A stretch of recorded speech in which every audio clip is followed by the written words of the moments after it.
For the final video of 2024, I decided to cook up another ridiculous evil equation, this time featuring the Riemann Zeta function, a little holiday present for everyone.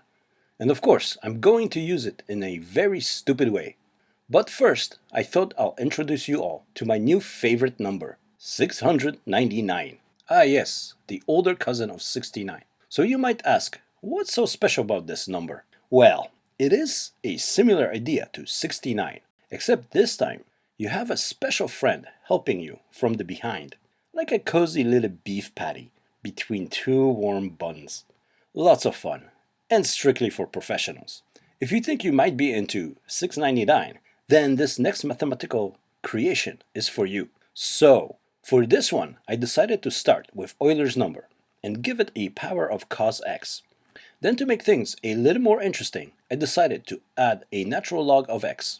So the result is this interesting function that looks like this when graphed on the Cartesian plane. Now, the challenge was to somehow make this into my special number. For this, I figure I'll just integrate the thing. That turned out to be a bit difficult. So I just used Wolfram Alpha, because I don't really want to do hard work. After a bunch of tries, I eventually arrived at a top limit, which resulted in 698.21. Cool, that's close enough. I then dumped the entire thing inside of a ceiling function, and presto, we have a formula for our sexy new number. A crazy function with some interesting math for those who really want to get into it. Now, we are not yet done by any means. That's right, you guessed it. It is time for some serious fluff and puff. Let's make our equation a lot more evil. So now we'll finally use the zeta function. Bernard Riemann used S to denote the complex numbers. However, I prefer to use the more common Z notation. It's just an aesthetic choice on my part. While most people are familiar with the summation for the zeta, I will use the crazier looking integral version. And speaking of crazy, I will use my signature cheese maneuver of dividing this by this to get the result of 1. Hence now we can multiply the zeta by our original creation. Ah yes, how stupid is this? What's more, we can move the gamma function part up here, giving us this absurd looking thing. Wonderful. I love creating these stupid equations. Now I like this thing, but something is missing.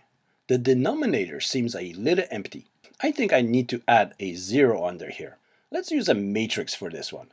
That's right, it's matrix time. So I decided to use the determinant for this matrix, which gives us some regular number. Now the challenge was to make this regular number into 0. In itself, that's easy enough, but I thought using trig functions would be better. I went with sine e and cos e for the diagonal here. It works out that this corner should be sine 2e, and this one just a half. And here we are, a ridiculous determinant of a matrix added to this remaining chunk of zeta function. Just look at how absurdly ridiculous this thing is. The zeta function, gamma function, a matrix, and of course, the whole thing results in our funky 699. Just imagine this thing on a t-shirt. You could probably get hooked up with two sexy math nerds for a crazy night of fun. As long as you don't mind a little pegging. Well, there you go. Another insane stupid equation for the archives.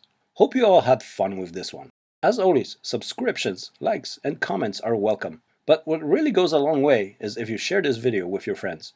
I hope you all are enjoying the holidays and have a happy new year. Thanks for watching.